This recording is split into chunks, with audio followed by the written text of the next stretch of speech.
Welcome everybody to the 19th annual DeVries-Vanderkooy Memorial Lecture. It's very cold outside. I heard when on your way out it might be below 0 wind chill, so everybody get home safe. There's actually a lot of people that I don't know here, so I'm first introduce myself. My name is Annemarie Toebos. I'm the Director of Dutch and Flemish Studies in the Department of Germanic Languages and Literatures. Sorry. I'm a linguist, so I want to say linguist wherever I can. So one of the things that's been very exciting about organizing this lecture series for me is that I can bring together a very diverse audience, and that's happening again today. I see lots of people of the community, from people that aren't actually university people. I see faculty members from different departments, my students who are all hiding in the back. Hello?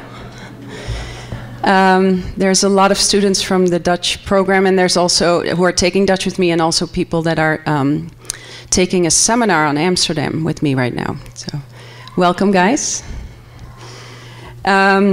So what's happening today is there's first going to be a lecture about 40 minutes, 45 minutes, something like that.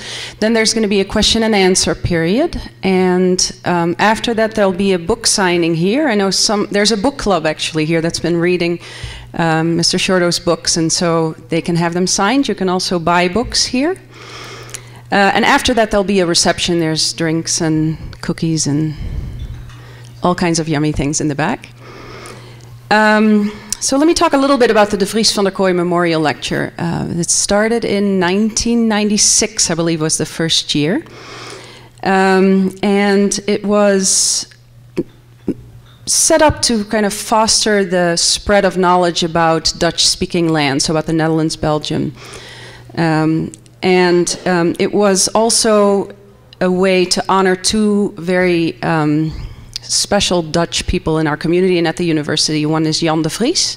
There's family members and friends of his that have been coming every year here. He was a physician and worked for the World Health Organization, and he was a professor in the School of Public Health here at U of M.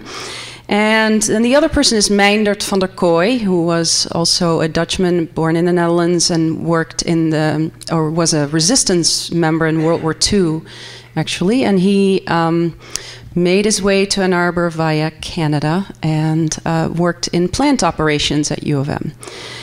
The last remaining family member and sibling of Vandenberg passed away earlier this fall. Her name was Riet Haas, and I would like to dedicate this lecture to her. She was seen by many of us in the Dutch community as kind of the mother of the Dutch community, and she also started the Dutch lunch, which still happens every Thursday on the 3rd floor of the Modern Languages building at noon. So anybody wants to come and listen to Dutch, you can, there's no English spoken there, okay? The Dutch lunch. Okay, so then this particular lecture, sorry? Okay, so this particular lecture was supported by the DeVries-Vanderkooy Endowment and by my department, Germanic Languages. It was also supported by the History Department, the Institute for the Humanities, the International Institute, the Center for European Studies, Rackham Graduate School, and then outside of U of M by the Netherlands America University League. That's our local Dutch association. And by the Netherlands Embassy in Washington, D.C. So a lot of people have been supporting this lecture. So I thank everybody for that. And let me get to our speaker for the night. Our speaker is Russell Shorto, and he is really a household name to people in Dutch studies. He was born in Pennsylvania, in the south of Pennsylvania. Am I right about that? Yeah? Southwest. Southwest of Pennsylvania. Got interested in the Netherlands when he was writing a book that many of you know. It's called The Island at the Center of the World. It talks about, in very general terms, about the spread of Dutch thought and societal structures to the New World. Okay? So I know that there's people here from a book club that have been working on this book and reading it, so it'll be very enjoyable for you. So a little bit more about our speaker. He very recently got an honorary doctorate degree from Erasmus Universiteit in Rotterdam. He is also a knight. He's a knight in the Order of Orange-Nassau. Then in terms of his writing, I guess one of the big things is that he's a contributing writer to the New York Times Magazine. So you probably have seen his articles. There was a recent one earlier this year about the Dutch water management and how it could be applied to the American landscape situation.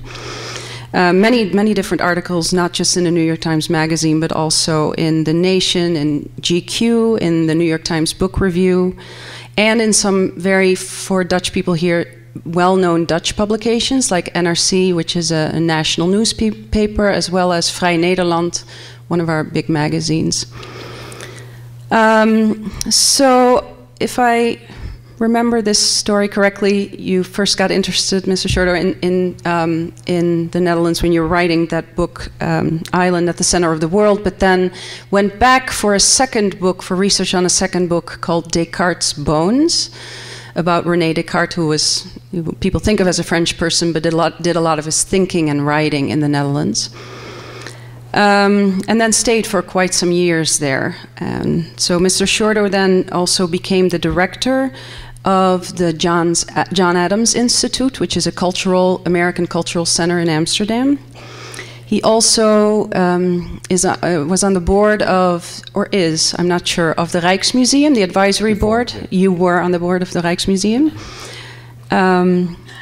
And then in the time that he was living there, he started working on his second book, which is the book that everybody in the back that's in my Amsterdam class has been reading with me. It's called Amsterdam, A History of the World's Most Liberal City.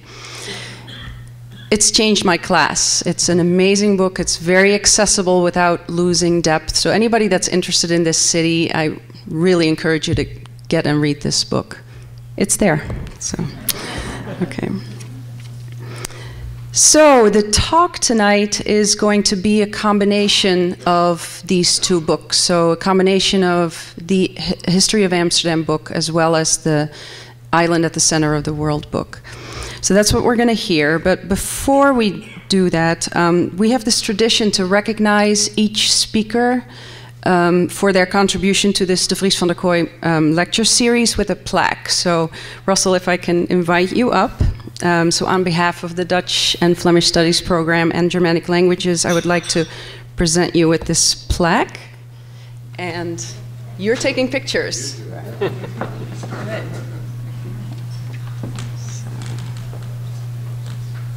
Congratulations. Thank you. Very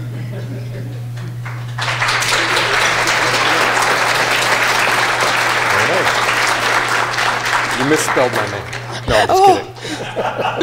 I misspelled his name, he said. Okay, it's been really wonderful.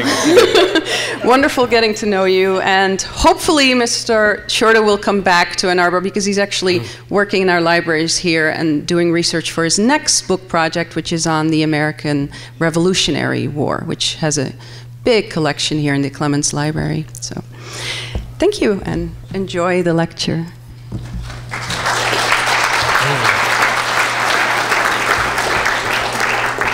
Thank you very much, Anna-Marie, for a very generous introduction. I was once introduced, improbably enough, by someone saying, Russell Shorto needs no introduction, which is patently false. So then I was forced to give my own introduction, which is kind of awkward. Thank you, Anna-Marie, for inviting me also, for having the very good taste to invite me, and for doing all the work that was involved. It was a lot of emails and other things. So I'm very grateful, and thank you all very much for being here on a true wintry night in Michigan. I thought what I would do is tell a very broad story, starting in Europe in the Middle Ages, and then zoom in a bit on one part of Europe and talk about what made it distinctive, what made it different, and how a certain sensibility came into being there. And then I'll shift and talk about how some of the features of that sensibility got transplanted to other parts of the world, and including this one. And so make this topic about a faraway place, I hope, somewhat relevant. The gentleman I was sitting next to in the front row told me He has never heard of me, has never read my books. He comes to these lectures because he gets to see other people who he knows who comes to the lectures. But he said, the topic sounds interesting. So I hope I make it interesting. We, just as a way to sort of organize things so that we can make sense of the world, we package things into little tiny packages. We very greatly simplify them so we can manipulate all the things going on there are in the world, whether it's you know, ancient Rome or Nazi Germany or whatever it is.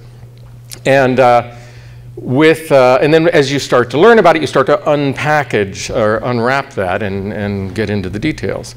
And the little package that we all have for the Middle Ages, if I talk about Europe in the Middle Ages, I think it probably resembles something like you know, what would be a poster for Monty Python and the Holy Grail, if people have seen that movie.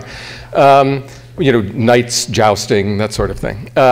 And as we start to, you know, there's a certain truth to that simplistic notion.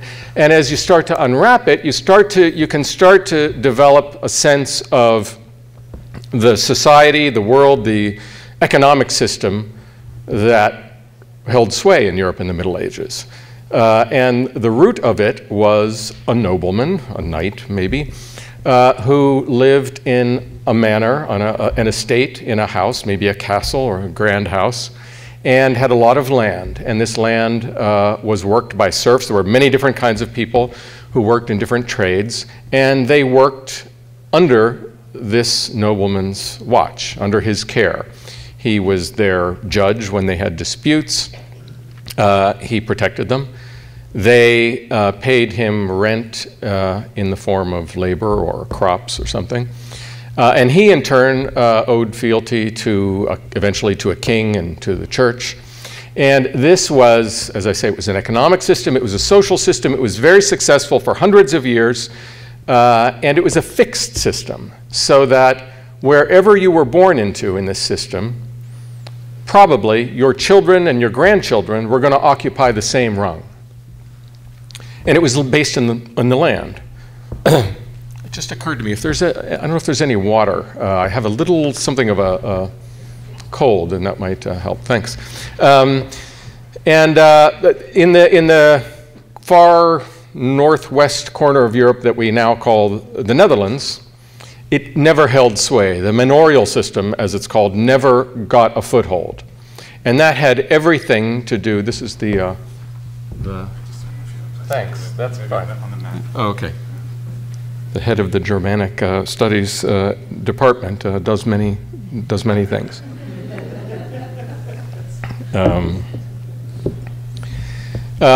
It never held sway in the Netherlands, and that had everything to do with geography. The Netherlands, of course, are the Low Countries. It is essentially a vast river delta.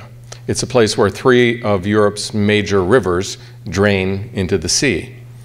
For this reason, much of the Netherlands was not settled until the Middle Ages. There are a couple of cities that were founded by the Romans, Utrecht and Nijmegen.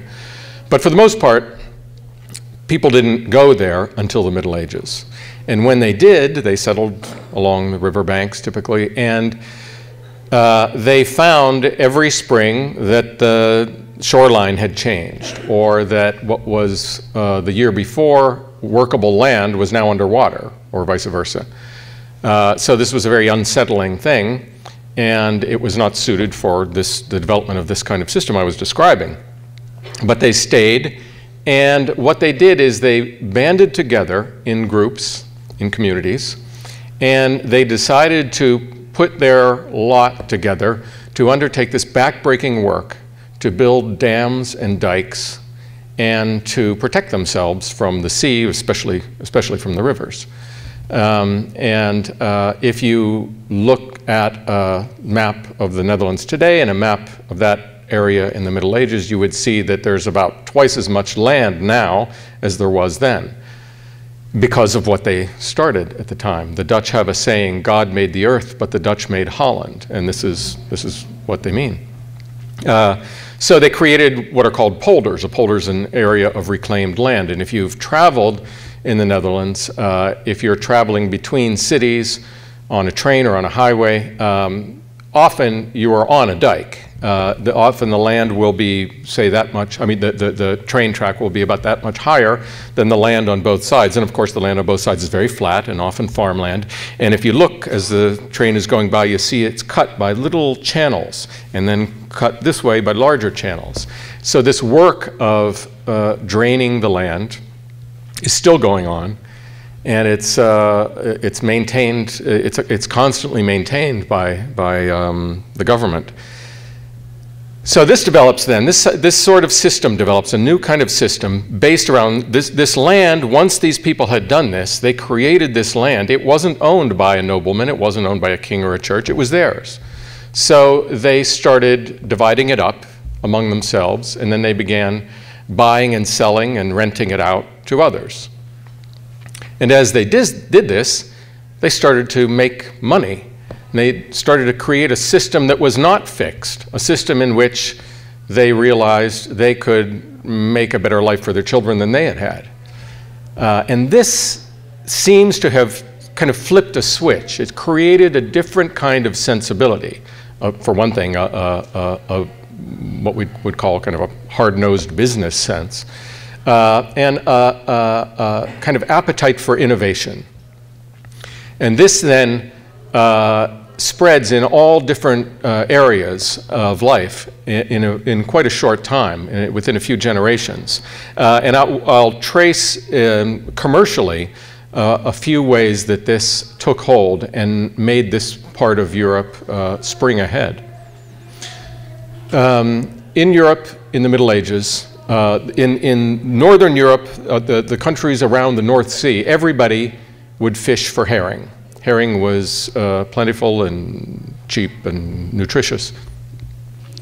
And what you would do is you would have a boat and you would stay relatively close to shore because you had a perishable product and you had to get it to market. The Dutch discovered, originally probably by accident, that if you, when you process the herring, you leave a portion of the liver in with the meat, it will last much longer, and it actually also improves the flavor. So having discovered this, they realized that then it would be possible, theoretically, to go much further out to sea and get more fish in one go. But that required a new kind of vessel, one that didn't exist yet.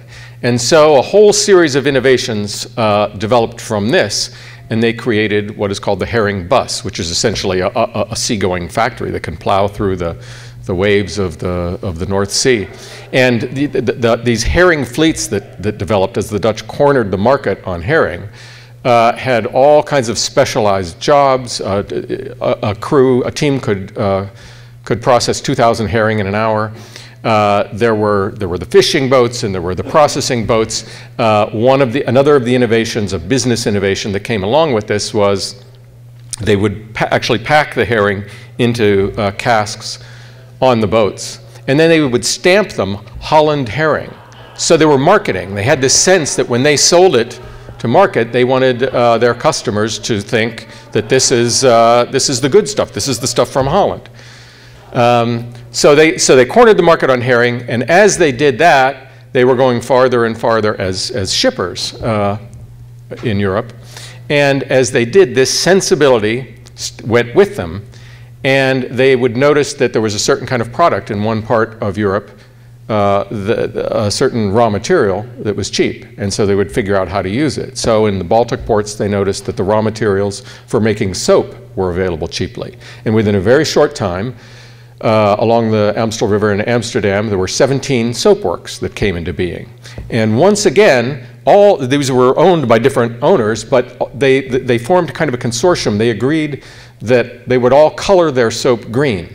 So what they were doing was the same thing. They were, whether you were a customer in London or in Paris or whatever, presumably you would associate the green soap with the good stuff. So as they did this then, they developed this this perspective. Other Europeans developed a perspective about them. And this then is the beginning of all these derogatory terms about the Dutch, you know, Dutch uncle and Dutch treat and going Dutch. And essentially it was jealousy. It was a lack of comprehending. There was something else at play. One of the main things that other Europeans said was that they were godless. The Dutch were godless. The Dutch were just as religious at this time as anyone else, but they had developed this other thing, which we think of as very normal and modern. You start a business, you see an opportunity, and so on. And it just became part of who they were. This reached a climax around 1600 when the Dutch developed a new kind of company. Companies had been around for a long time, and typically the way a company worked was a group of people put their money together, they backed a venture, and often the venture was a voyage, and so they got ships and crews and they went off in search of whatever the item was, and they came back with it, and they divided up the goods, and the company dissolved. The Dutch East India Company was different. The Dutch East India Company is one of these, it's a topic that's so big, it's hard to grasp. It was the largest company in the world up to that point, of the history of the world. It changed the world in so many different ways, exploiting peoples on a scale that was never imagined before, setting off this whole cycle of invasive species that we're still dealing with. But maybe the most profound innovation of the Dutch East India Company was in making itself a permanent company. So what that did was, and this was in 1602, they published their prospectus, and on the first page it said, essentially, we're sticking around this company, and we invite ordinary citizens to buy a piece of the company. And if you buy a share of stock, since we're sticking around and since we think this company is going to increase in value in the future, if you want to, later you can sell your shares and make a profit. So what this did, of course, was it allowed, I mean, most of the people who invested, the main directors of the company were very, very wealthy, but it allowed ordinary people as well to have an economic stake in their society. I don't know, out of curiosity, how many people here have been to Amsterdam? Okay, I'm sort of preaching to the choir.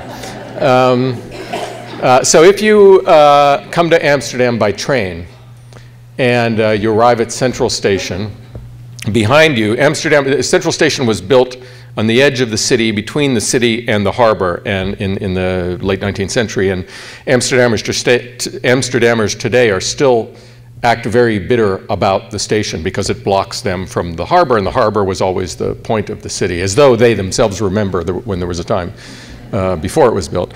But so as you come into Central Station, behind you is the harbor, which was famously described as a forest of masts in that time. And in front of you is the city. Well, actually, when you come out, what's in front of you is this mess of buses and trams and candy wrappers, and it's a very unpleasant area. But if you walk a little bit further, you cross a lane of traffic, and you are standing looking out at the first canal of the city, which is called the Damrak. And you're actually standing on a bridge, although it isn't apparent. It's called the New Bridge. And that spot, the New Bridge, was the world's first stock market in the sense of trading of shares of stock in a company. Because after they had done this, right after the East India Company had issued had gone public, people began buying and selling these shares, and they did it there because that was the space between the two cities, so to speak, the city on the land and the city of ships in the water. So it was a place that everybody kind of crossed back and forth. So for a couple of years, that was the stock market, and then they decided that this activity was probably going to last, and so they built a permanent stock market on the other side of the Damrak. The city of Amsterdam, I'm talking about the Netherlands, about this sensibility that came into being in this part of Europe. And I'm also talking about, in particular, about the city of Amsterdam, because a lot of this came to focus, in particular, on the city of Amsterdam. And a great part of that, a great part of the reason for that was the East India Company, because as it mushroomed, as it grew to these mammoth heights, the city of Amsterdam, which was its real home, grew and became arguably the greatest city in the world for a short period of time. And it grew very, very rapidly on this income from products from all around the world. And as that happened, what we, another one of those little packages is the Dutch Golden Age. We think of the Dutch Golden Age and we think, Rembrandt and men with floppy hats and whatever. But so what that was the flowering of this society, the flowering of what had over the previous centuries been building. So that this new kind of sensibility takes hold first, you might say, in a commercial sense, and then along with that, in the arts and in science and all different arenas. So I'll talk about a few of those things.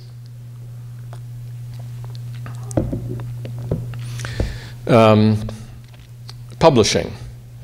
The Dutch Golden Age, one of the most remarkable statistics I've ever encountered was an estimate that half of all books published in the world in the 17th century were published in the Dutch Republic.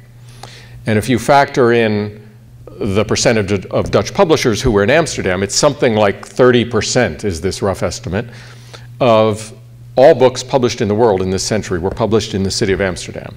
Now, I mean, that makes this point, that speaks to this point of mine in a number of ways. Because for one thing, it's this business sense that you could set up a business, set up a printing house, and make a go of it. Beyond that, this wasn't any kind of business. It was a business where you were trafficking in ideas, which was often a dangerous or heavily regulated enterprise. So that people from all over Europe would bring their tracts, their political tracts or religious tracts or whatever, to these Dutch printers to print them. So there was this very open culture when it came to, and of course these things are all relative, but a relative to the rest of Europe, a very open culture that developed and that allowed these presses to flourish. So during the English Civil War, both sides would bring their pamphlets, their tracts to Amsterdam printers to have them printed and then shipped back. Art. Everybody is familiar with Dutch art of the 17th century, the Golden Age, Rembrandt and Vermeer and the Dutch masters. And one thing I guess that people associate with it is a turn to the secular, which is part of the story. But I think more notable is a turn toward the particular, this sensibility, this focus. Everything I'm talking about now is this new focus on individuals, looking at individual people in a new way. So that the travelers from other part of Europe who visited Dutch cities would write in their journals and their letters with bewilderment, first of all, that all of the art they saw wasn't religious, that was kind of the norm, but beyond that, it was, it wasn't Jesus on the cross, it was, a woman selling fish on the street, or a woman pouring milk into a bowl. I mean, so you have, and then the next part of this, which was strange to these other Europeans, was that when you went to the markets, the vegetable stall and the fish stall, next to that would be a painting stall. So you had, and these other Europeans would observe ordinary people buying pictures that depicted ordinary people doing ordinary things. And they were, you have to kind of get past the layers of time between now and then to see how strange that was. To see that what they were doing, what they were witnessing was this new kind of awareness, this new appreciation of humanity, you might say. And I think the epitome of that is Rembrandt. We think of Rembrandt as this multifarious genius. When he moved from his home in Leiden to Amsterdam, he became famous for painting portraits. That's what they were excited about. And the people he painted were ordinary people for the most. Obviously, he painted extraordinary people too, but for the most part, he painted ordinary people who, aside from the fact that they were wealthy because he charged a lot, he would paint a portrait of a furniture maker and his wife, or a pair of portraits of a herring merchant and his wife. You know, most of these people are, you know, not important at all in the scheme of things. But every single one of them has a Wikipedia page today. Every one of these portraits hangs in the Rijksmuseum or the Hermitage or the Metropolitan Museum in New York. And the reason for that is I think, they saw in Rembrandt what we see now. I mean, he could look at them. There were a lot of people, a lot of artists at the time who could paint what you looked like, and that was attractive, and they were popular. But he seemed to go one better. He seemed to be able to paint who you were inside. And that was suddenly exciting to these people, to these ordinary merchants and their spouses and so on.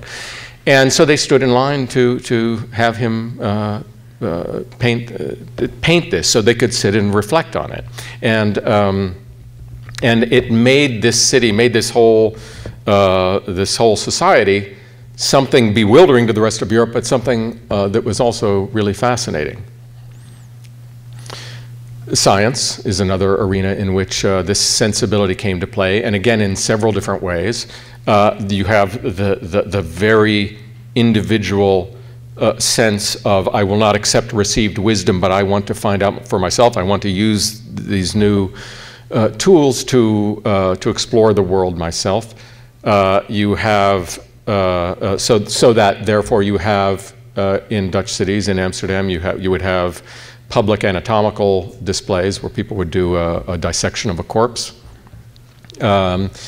You had then the manufacturer of scientific equipment, which went alongside it and was, of course, the commercial side of it. So science, in several ways, takes part of this. You know, it becomes another facet of this this developing sensibility. The city itself, the city of Amsterdam, is maybe the ultimate expression of this. There was, as I said at the outset, the way people worked in the Middle Ages was they banded together to control the water. And in the city of Amsterdam, before it was a city, around 1200, you had small clusters of people getting together, and they decided, first of all, to control the river. The river Amstel flows to the harbor, which is called the IJ. I, which is looks like IJ, is a Dutch vowel, and it's also the name of the harbor.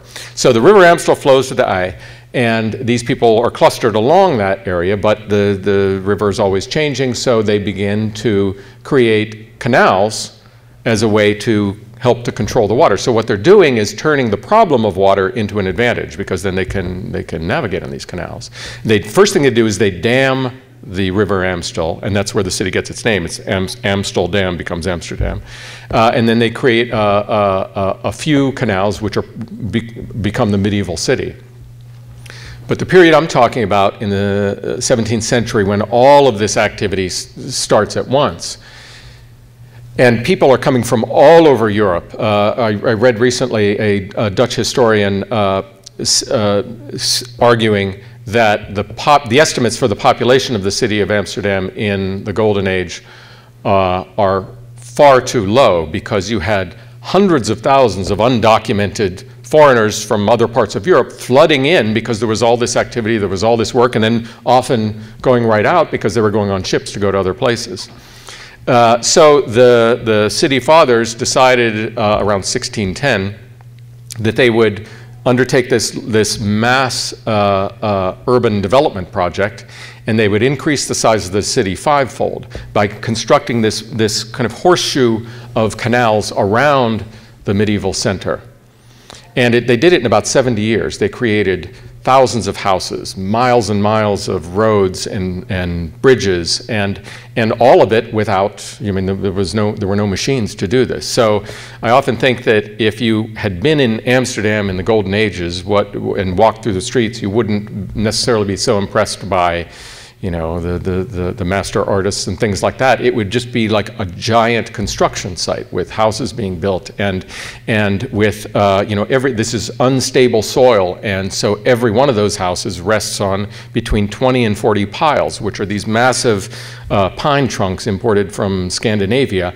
And what they had was teams of men, teams of 30 or 40 men. You had this enormous trunk, and it would be held in place, and then you had, they all had ropes, all the men, and there would be this giant block of iron, and they had nearby, they had a barrel of beer, and they would sing these songs, which are still exist in Dutch, which were to keep them, chants basically, to keep the rhythm going. As they pulled the rope and let the thing come down, and then chung, chung, it would slowly go into the earth, you know, just to get one pile, and then you got to move on to the next one. So this was the activity of you know, the real life, I think, of a place when it's at its height at that time.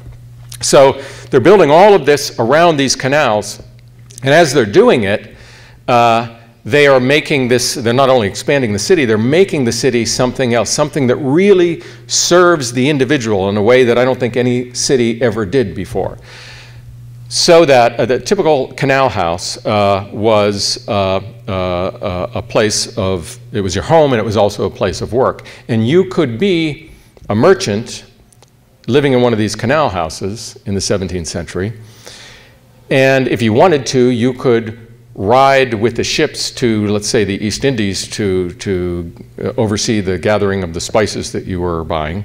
And then you could ride, you know, say, a 2-year journey all the way back home on the ship into the harbor, transfer with your goods to a smaller vessel, and ride right up the canal to your front door. And you know, these canal houses have what's called a hoist beam on the top with a little hook on it. And so then you would oversee the loading of your goods from this vessel up into the attic, which is where they stored their things. You could do all of that, travel around the world, without even setting foot on dry ground. I mean, that's what, you know, I often think of the canals as they were built as like these arms that extended around the world and grabbed all of its products and brought them back to this place. So that's what I mean by the city being constructed for the purposes, for the advantage of individuals. And maybe the most poignant expression of all of these examples I'm giving is the Amsterdam Canal House itself. There's a writer named Witold Rybczynski who wrote a wonderful little book called Home, A Short History of an Idea, in which he's trying to follow the development of our modern idea of home as an intimate family place. And he says that the Dutch Canal House is that. And what he says is that in Europe, in cities before that, a house often consisted of an extended family, several generations, servants, boarders, you know, all sorts of people and animals and so on. It was a complicated thing. An Amsterdam canal house, a Dutch canal house in the 17th century, was built for a man and a woman and their children, which, excuse me, which of course is the modern notion of what home is, a family home. And then if you add to that some of the things I was talking about before, the fact that ordinary people were buying art and putting it on their walls. They were also among the first people in the world to buy paintings and hang them, buy maps and hang them on their walls, which is a wonderful illustration of their awareness of all of the above, of their place in the world, and that the carpet came from Turkey and that the sugar came from South America and so on. So that this home then becomes the embodiment of that, because it's an individual in the sense of an individual family and their interests and their concerns. And the Dutch have this word gezellig and gezelligheid, which doesn't translate easily into English, but means something like cozy and intimate, and it's, you know, it's how people feel, you know, on Christmas when the Christmas tree is there and that sort of thing. And that's all, that comes with this. That comes with all of this. Okay, so the Dutch Golden Age goes from about 1602 to about 1672, and I'm dating it very precisely because in 1672, England and France attacked simultaneously, and the country was kind of, I was going to say leveled, but it was already level. The country was decimated, and they rebuilt quickly, but this moment in time was never duplicated. But a certain number of features that developed there, I think the, in a way, the ultimate exporter of ideas, of this whole package of ideas, this sensibility, was one man. He was a Jew who was born and raised in Amsterdam, Baruch Spinoza. And Spinoza, I studied philosophy as an undergraduate, and I studied history of ideas, which I loved, and I think it's a wonderful thing, but it ended up being this very disembodied, abstract undertaking, because, you know, Plato says one thing, and Descartes, centuries later, kind of answers the question, and you have this conversation going on that's not connected to the world.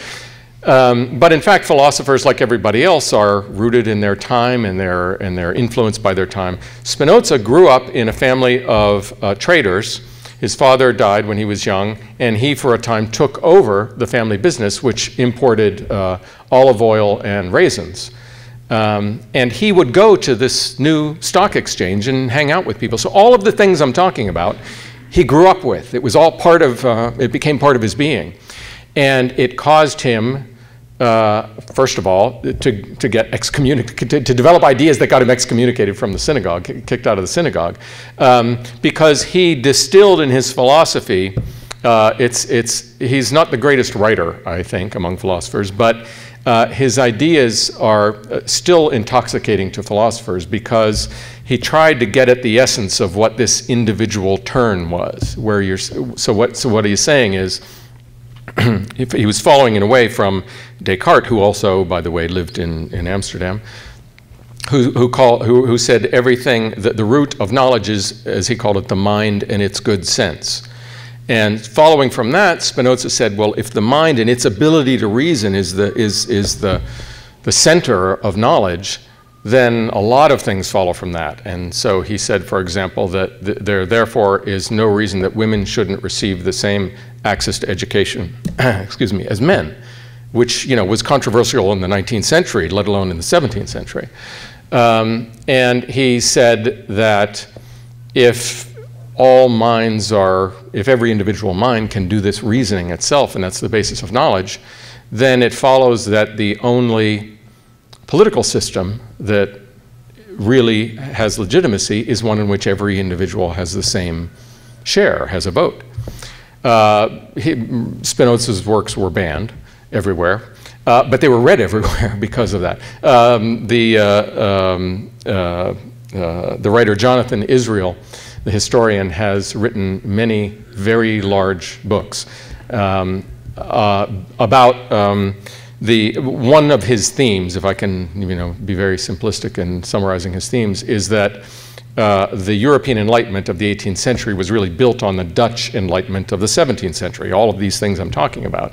And in particular, Jonathan Israel says, it's Spinoza. If you can boil it down to one thing, it's Spinoza, because his work, as it spreads, then sort of inseminates these minds all over the place. So if there's one person that you can look to as taking this whole train of development that I'm talking about, going back to the, you know, fighting against the rivers in the Middle Ages, and spreads those ideas, I think it would be him.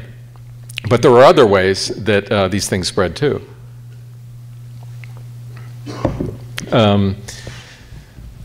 Throughout the 16th and 17th centuries, England and the Netherlands, the Dutch Republic, were sort of rivals. They were kind of like siblings who were a lot alike in many ways, and they were constantly bickering and sometimes breaking out into fights. The Dutch Empire developed, as I said, in the 17th century.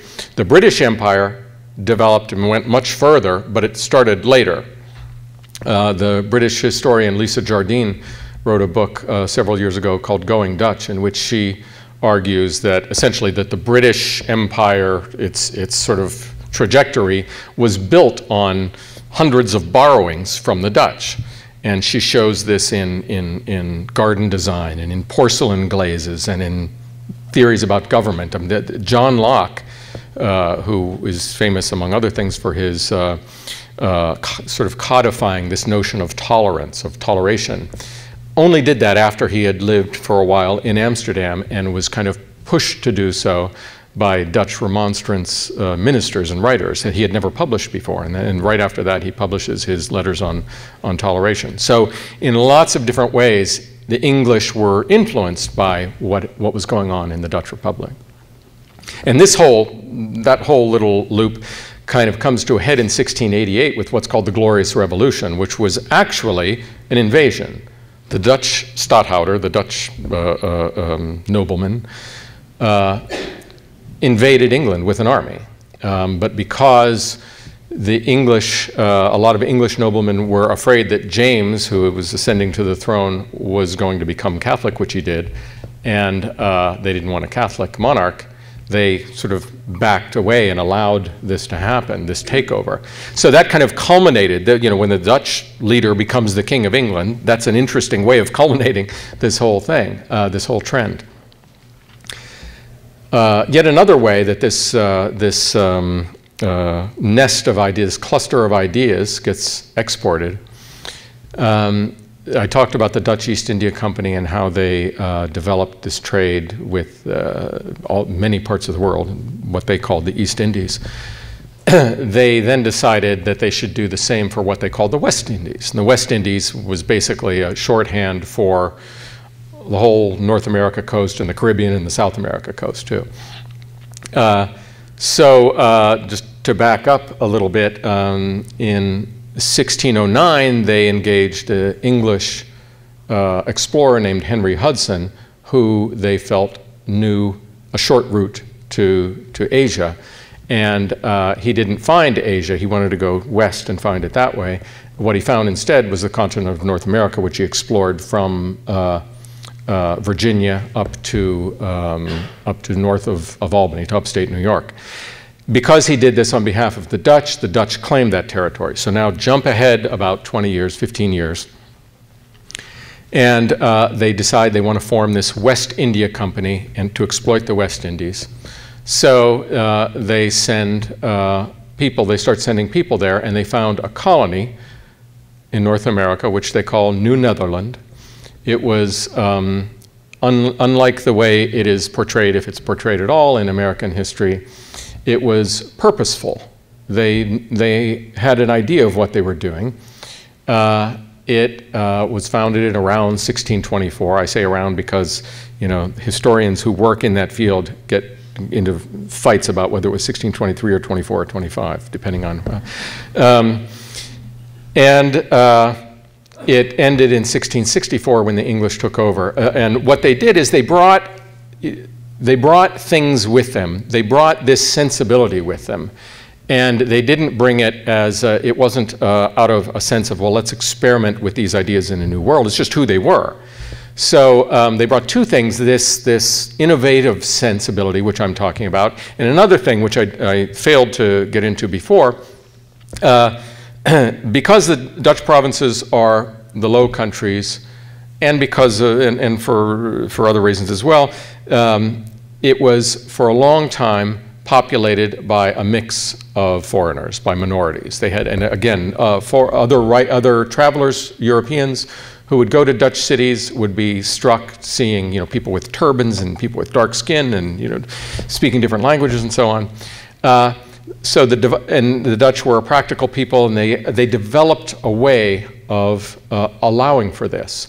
The Dutch, throughout this whole period, had been fighting a war of independence against the Spanish Empire.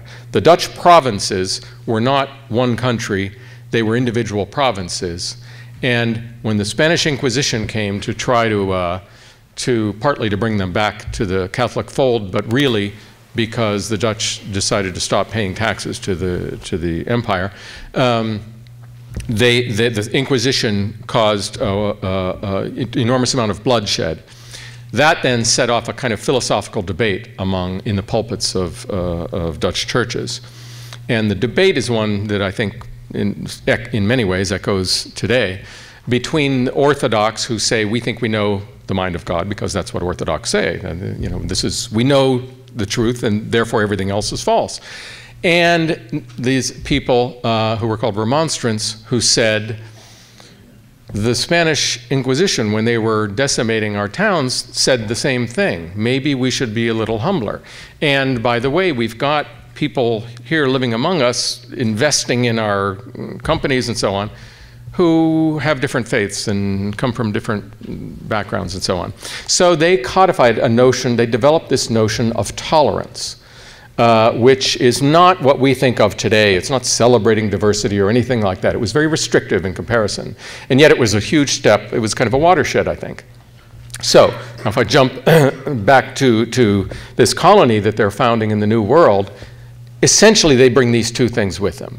This innovative sensibility and this notion of tolerance. And again, it's not like they didn't bring it as ideals. I think Americans have a hard time with the Dutch in particular, and maybe with Europeans in general, because Americans tend to think in terms of ideals, and you know, these are our truths and we hold them. Whereas the Dutch were more practical in the way they developed this out of more practical means.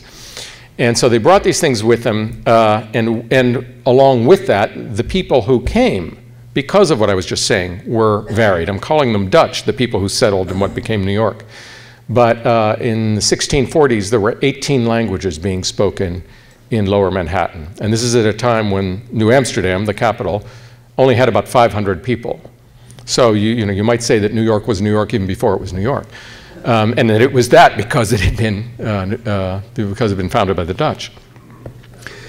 So this colony, which extends from Delaware, encompasses all or parts of 5 future states: New York, New Jersey, Connecticut, Maryland, and Pennsylvania. New Amsterdam is the capital. The second city, Beverwijk, is 150 miles north up the Hudson River. And that was built near the confluence of what became the Hudson River and the Mohawk River, because they were there initially to trade with the Indians for beaver pelts. So the Indians would bring the pelts down the Mohawk River, and they built this outpost there and traded for them and then shipped them to Manhattan and then to Europe. And if you jump ahead in time, you can get a sense of how prescient they were in a way, because partly through the Indians, these Dutch settlers had an awareness that there was a huge continent. They had no idea how vast, and there was this water, which is the Great Lakes. And, but that they were hampered, among other things, by the fact that there are gaps in the Mohawk River. But if you jump ahead to the 1820s, the Erie Canal was built that bridged those gaps. That's not the right, that's the opposite of the word I want. But, and then you had a contiguous waterway all the way to the Great Lakes, and then all the cities around the Great Lakes come into being, and then the cities at that juncture, Albany and Troy and Schenectady, come into being, and New York City takes off as this global powerhouse port. And in a way, these settlers in the 1600s were prefiguring that. These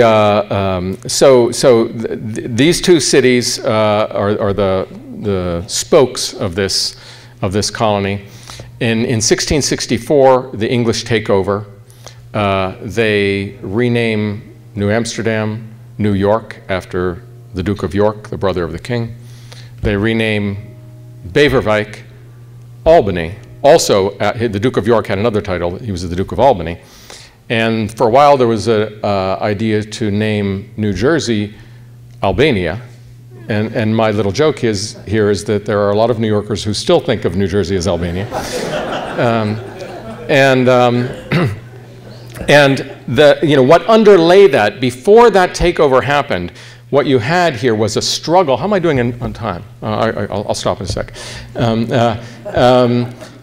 You had a struggle between these two forces. One which was saying the West India Company runs this and we should run it as a company town.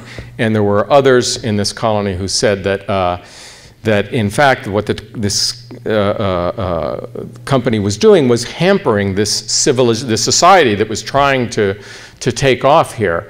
And they argued, in fact, that if the government didn't take direct control of the colony, then eventually the English would, and its choice position, this great harbor they had, and what these things that the Dutch had brought with them, all of that would come into being in the future. It would rise to untold greatness, but it would happen under the English. So they foresaw this happening. The Dutch government did not ultimately take over, and the English did, and New Amsterdam became New York. When they took over, the English took over a place that was happening. It was a port that was functioning so well because of all the things I've talked about Dutch innovations, that the English in the colony of Virginia would, when they wanted to ship their goods to England, they would ship them to New York Harbor, to the Dutch, and have them do it because their tariffs were lower, they were more efficient, and so on. So they knew that this place worked. So when they transferred the power, they basically kept most of the features in place. And what that allowed then, it allowed these basic elements that I'm talking about, free trade and this multi-ethnic, the allowance for this multi-ethnic society to flourish. They allowed them to take root. And just to jump ahead, because I have to close, if you jump to the 19th century, then when the great waves of immigrants are coming from Europe, they are arriving by and large in New York Harbor and setting foot in Manhattan Island, and they see what is then these teeming mixes of people speaking different languages and worshiping different faiths, and all getting ahead by what we would call upward mobility. And they said, well, this is America. Well, it wasn't America, it was New York, and it was New York because of this very special thing where it had been founded by the Dutch. But what many of them did, some of them stayed, but many of them moved west, and they went to Ohio, and they went to Michigan, and they went further, and they brought that sensibility with them so that they made it part of what makes America. So just to conclude, I'll go back to say that as a writer, I'm interested in ideas and how they spread. And it's an impossible thing to follow because ideas you can't grab. But I still think it's a worthwhile undertaking. And the idea that this little cluster of ideas develops in this part of Europe and then it gets transferred to this island on off the coast of North America, and how it becomes part of what we think of America, and in ways that are subterranean, is, I think, fascinating. So that it didn't just become part of New York, but it spread, as they say, from sea to shining sea. Thank you all.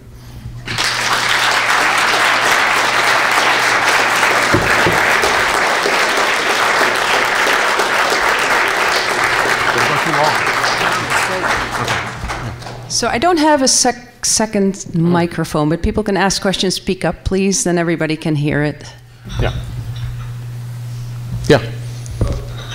So just out of curiosity, so why do you think these innovative Dutch ideals of tolerance and innovation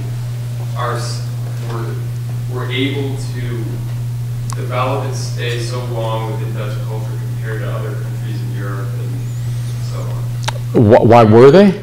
Yeah, I guess why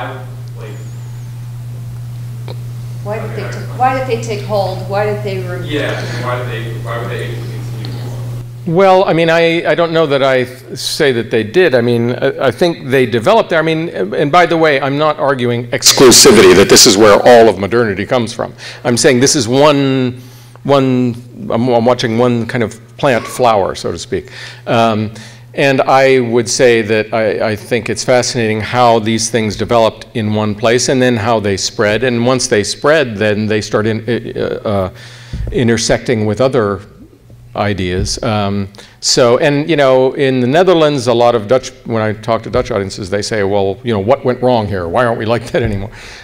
Which I don't think is fair either. But, you know, Dutch history after this took a number of turns. It became a monarchy. It was, you know, it's another complicated story, and it's hard to you know, neatly fit this one to that one. Sorry. Yes. I found it was fascinating reading the book. The most interesting person to me, though, was Vandenberg. Mm-hmm. And you haven't said anything about him, and he seemed to be such an exciting person, and he had so much to do with the initial development. Yeah, she's talking about one of the leader of kind of the opposition party in New Netherland, DeVries-Vanderkooy, who since I had to cut short, I didn't talk about him, except I kind of briefly said that there was a clash in the colony between these two ideals, the one that represented the West India Company and its interests, and the other which represented a lot of what you might say the will of the people. They didn't want the company to have a monopoly on trade. They did finally get it lifted, and once they did, then individual trading companies in Amsterdam would send one of the sons to New Amsterdam to set up a branch office, that kind of thing.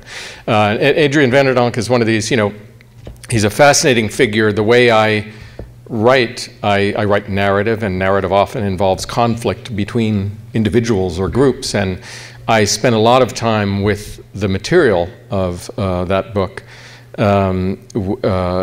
which is for 30 years now is being translated and published in Albany by the New Netherland Institute, which is, if anybody's interested, it's nnp, newnetherlandproject.org. You can go to their website. And I spent a lot of time with it before I hit on this. There was a tremendous conflict between Peter Stuyvesant, who was the most capable director of the colony, and Vanderkooy. And I thought it was fascinating for narrative purposes because they represent different kinds of 17th century European, different ways of seeing the world, and they clashed so tangibly. So, I mean, it helped to give a spine around which you could sort of lay all the facts. Yes.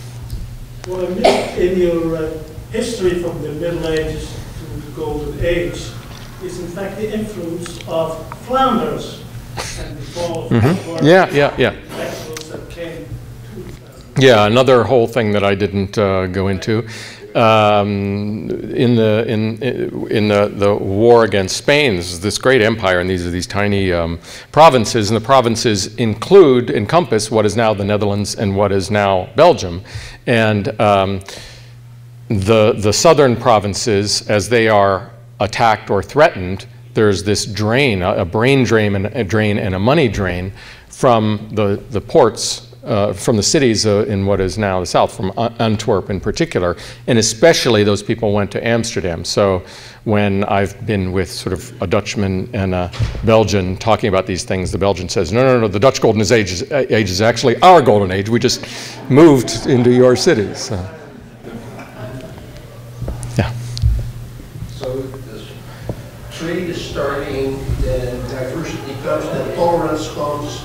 Is there yet another step which brings to liberalism? Are we there with tolerance? Well, when I used the word, I mean, liberalism is such a broad word, so you can do kind of what you want with it. And so what I did in subtitling the Amsterdam book, A History of the World's Most Liberal City, I'm just using the broadest sense, liberalism meaning a philosophy based on the concepts of individual freedom. And then seeing how that plays out, and everything I'm talking about here, this cycle that gets set off relates to that. It all is part of the development of that. That's what I was saying. And then, as these things spread further, and moving from the Dutch Enlightenment to the wider European Enlightenment, they spread in all the familiar ways that we know of today, and that are in the syllabi of history courses, the French Revolution, the American Revolution, and so on. So, I mean, these are now very big things that we're tossing around, but I was trying to, you know, follow a rather thin track and kind of reference them, if that makes sense. Yes, ma'am. You lived in the Netherlands, and I want to ask you a few questions about it. Was there anything that surprised you when you lived there? No. Did you speak the language? Everything that surprised me, of course. Every day I was surprised by things. I was bewildered by how many Dutch names there are. I mean, how many first names? Every day I would encounter new names that I'd never heard before. Usually it was a Frisian name. And what was the other thing you asked me? The language. My Dutch is functional, and I would, and as I said earlier today, you know, I finally got, because the Dutch are so good in English that it's, you know, you say something in Dutch and they will answer in English. Well, I felt I was getting somewhere when I would ask for something in Dutch and people would respond in Dutch. So that was a step forward. And then when I was able to go to the doctor and have it be in Dutch, then I knew that was a step forward, but there would almost inevitably be a point where I didn't understand what she said. And then we'd switch to English because I didn't want to, you know, screw up what advice she was giving me. Have you ever spoken with Simon Schama? Do you know him? I certainly know who he is. No, I've never met him. Okay. Yeah, a great writer, you know, of somebody whose just ideas just fly in all directions. Indeed, and he wrote the book, The Embarrassment of Riches. Mm-hmm. Have you read it? Oh, sure. Yeah. And what do you think of that? I think it's, as I just said, he's like uncontainable. You know, there's so much packed. I mean, the book is like this thick, and it encompasses so much. It's not. I mean, I write in a different way. I write really a narrative, and he doesn't do that so much. I think he can't maybe be contained by that. I don't know. Although whenever he does TV documentaries, then it's a little bit more contained. But he's wonderful. They say that the conquerors write the history, and I think that's what happened to this country. The British conquered it, so they wrote the history of the New World, Mm-hmm. and this is what we learn in history, you know, classes and everything. Couldn't some of what you read, and of course Dutch influence, be introduced into American history more? Yeah, he said that, you know, history is written by the winners, and the English really wrote the history of the U.S. In many ways. And I think we still look at a lot of the world through Anglo eyes. John Locke, right? He was yeah, considered the capitalist. Yeah. As it was Scotius, I thought that came before him. Grotius, and he asked about changing curriculum and so on. And I work a lot with the New Netherland Institute, and that's one of, they have kind of a mission to get this information out there. They've been, for 30-odd years, translating, publishing the actual records of the colony, so you've got the documentation, and working with teacher groups and, you know, curriculum groups, and so I am involved in that to some extent. But it's you know, I used to think that something isn't known and you discover it and then you kind of wave it around, then everybody knows it. Well, it's not as simple as that, you know. Once things are set a certain way, it's very hard to change the direction of the ship, you know. Yes, sir. To what extent is there access on the internet to the translations of the Dutch records, which was accomplished several years ago? Yeah, that's he asked about whether there's access to the translation of the records, the Dutch records. There is a good bit. The New Netherland Institute website, they have someone now on staff who's just doing that, who's basically digitizing things. The actual 17th century Dutch, and then a transcription of it, and then a translation of it. And I've been in touch with the New York City Municipal Archives, which has a whole separate body of material. Theirs is the records of the city of New Amsterdam. The New Netherland people have the colony. You know, it's like the state versus the capital. But the capital was what became New York City, and those records are still in New York City, and so they are suddenly very eager to post those, and they're moving quickly now to have all those put online. Yeah. Tell me a little bit about Dr. Perry. About Charlie Gehring, yeah. Charlie Gehring is the guy who has been translating and heading this effort since 1974. He's still at it. He always threatens to retire. He's a fascinating man, a great cook. He's a Germanic linguist, yes. He got a PhD in Germanic linguistics with a specialization in 17th century Dutch, and then got out of graduate school and met someone, this is in the 70s in New York State under Nelson Rockefeller, and met someone at a party who said, well, we got all these records sitting around and we don't know what to do with, and so suddenly he had a job. It was like the only job he was trained for, basically. When he's translating, is he got his nose on all this? Yeah, the translating is incredibly tedious work, and he has, you know, chronic eye problems because of it. And he must have a lot of desks. Yeah, he's got a big desk, and there's two of them who do the translating. Him and Jannie Venema, a Dutch historian who's been working with him for 20-odd years.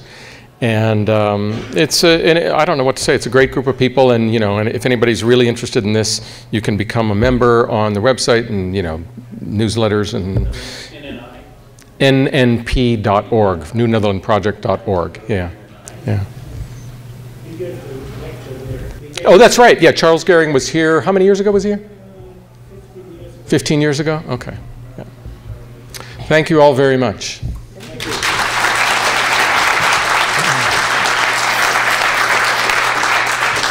Thank you all so much for coming. So the book sales are open now, and there's drinks and bites in the back. And make it home warm and safe. Thank you.